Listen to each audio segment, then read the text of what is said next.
Paz e bem, meus irmãos, minhas irmãs.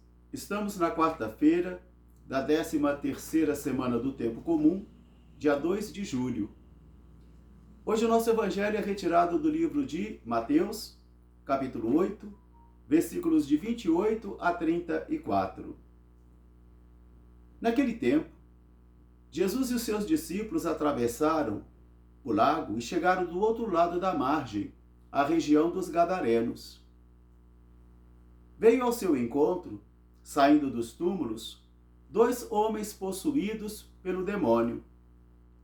Eles eram muito violentos, e as pessoas não podiam passar livremente por aquele caminho.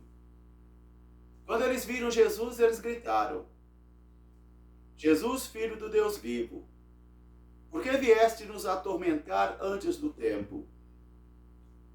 Se encontrava ali perto deles uma manada de porcos. E eles então disseram a Jesus: se vais nos expulsar, permita-nos que nos entremos nestes porcos. Eles entraram nos porcos, e os porcos se lançaram montanha abaixo e morreram afogados no mar. Os cuidadores dos porcos saíram correndo apressados e foram para a cidade e contaram tudo o que havia acontecido, principalmente sobre os 2 endemoniados. Toda a população da cidade foi até Jesus e pediram a ele que abandonasse aquela região. Palavra da salvação. Meus irmãos, minhas irmãs, continuamos a nossa caminhada rumo ao céu. E às vezes nós podemos nos desviar deste caminho.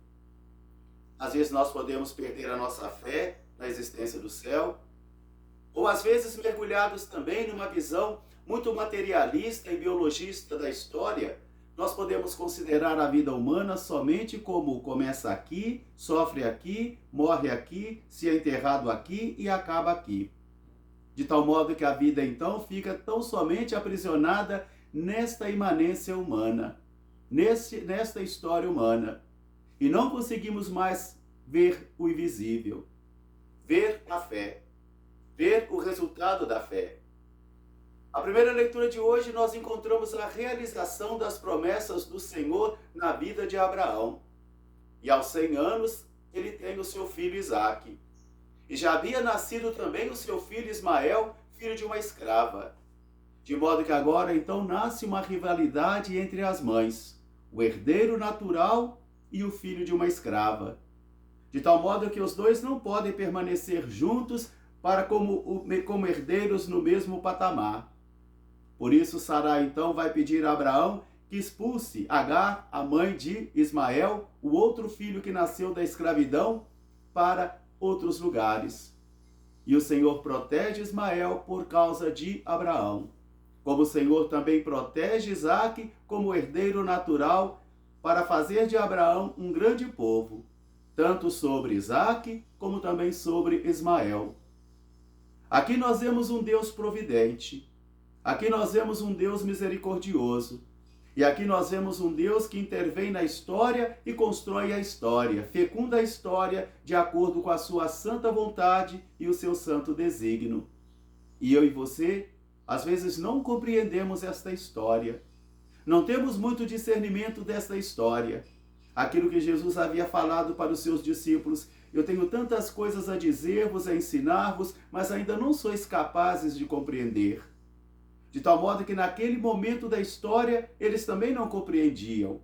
Como eu e você também, às vezes passando os tormentos da vida, as turbulências da vida, nós também não compreendemos. Não compreendemos o porquê. Porque nos falta esta maturidade espiritual, nos falta esse discernimento do Espírito, que o Senhor vai nos concedendo no seu tempo, de acordo com o seu desígnio. Então nós encontramos um Deus providente que cuida tanto de Ismael e que cuida também de Isaque. E o apóstolo Paulo, anos depois, vai refletir: nós não somos filhos da escrava.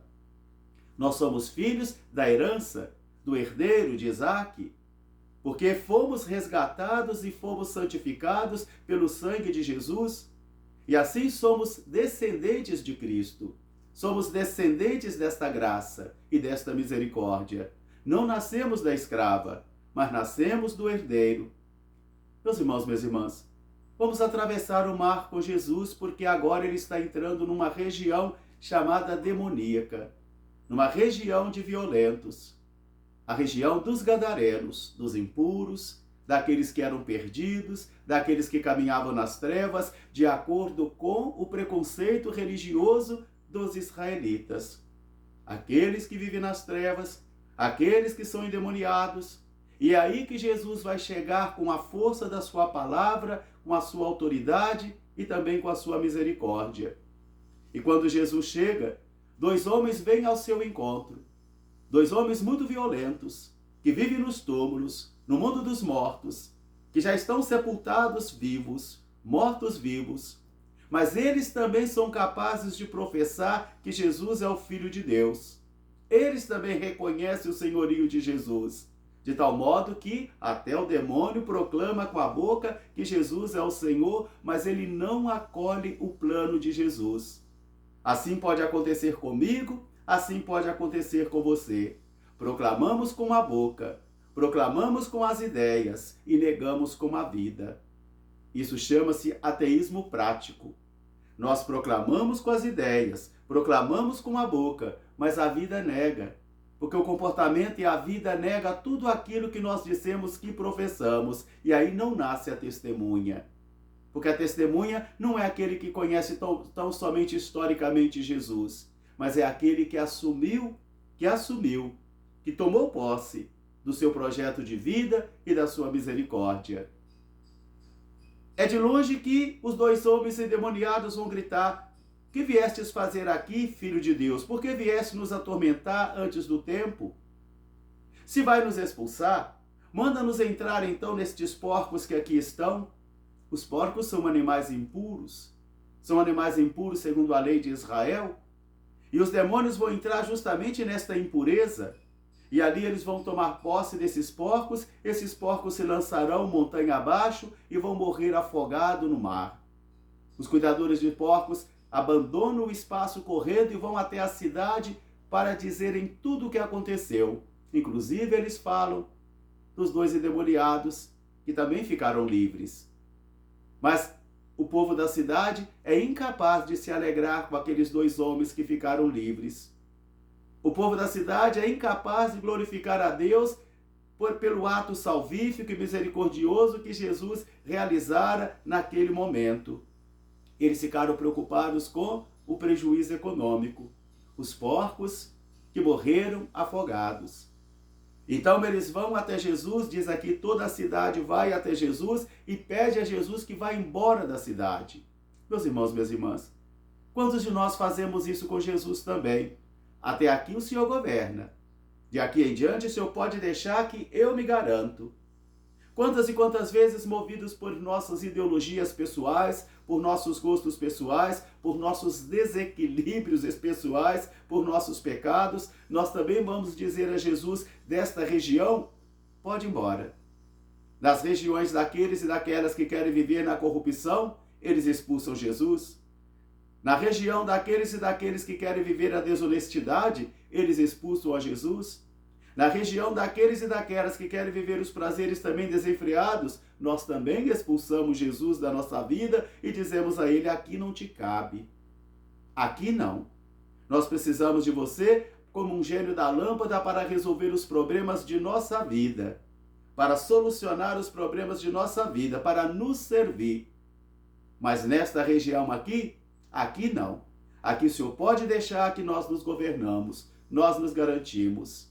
E eles foram até Jesus então e pediram a ele que abandonassem a sua região. Esta palavra de hoje ajude a mim e a você a tomarmos posse desta mensagem e desta água viva que brota das Escrituras para renovar a minha vida, exortar a minha vida, animar a minha vida e corrigir a minha vida. E assim a sua também. Um grande fraterno abraço para todos, paz e bem, até amanhã se Deus quiser. Nossa Senhora Aparecida, rogai por nós. Paz e bem.